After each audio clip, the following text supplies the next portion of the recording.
Sex கொடுமைக்கு உள்ளாக்கிய முன்னாள் நீதிபதி கங்குலி மீது உரிய நேரத்தில் போலீசில் புகார் செய்யப் போவதாகவும் பெண் வக்கீல் அறிவித்துள்ளார்.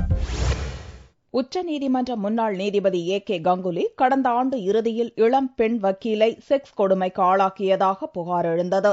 இதனால் மேற்கு வங்க மனித உரிமை கமிஷன் தலைவர் பொறுப்பிலிருந்து கங்குலியை நீக்க வேண்டுமென பல தரப்பிலிருந்தும் கோரிக்கைகள் வலுத்துள்ளன.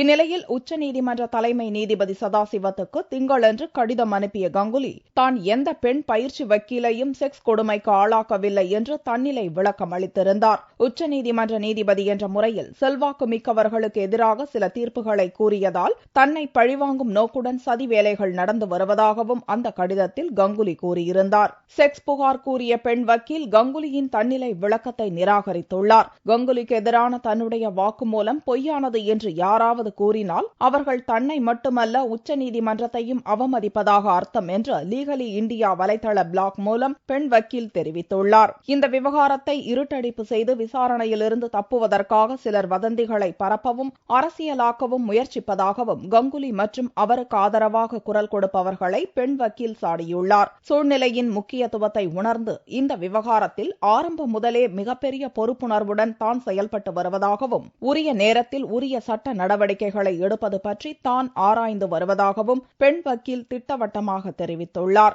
இதன் மூலம் போலீசில் பெண் வக்கீல் முறைப்படி புகார் அளிப்பார் என்பது உறுதியாகி இருப்பதால் நீதிபதி கங்குலிக்கு சிக்கல் அதிகரித்துள்ளது.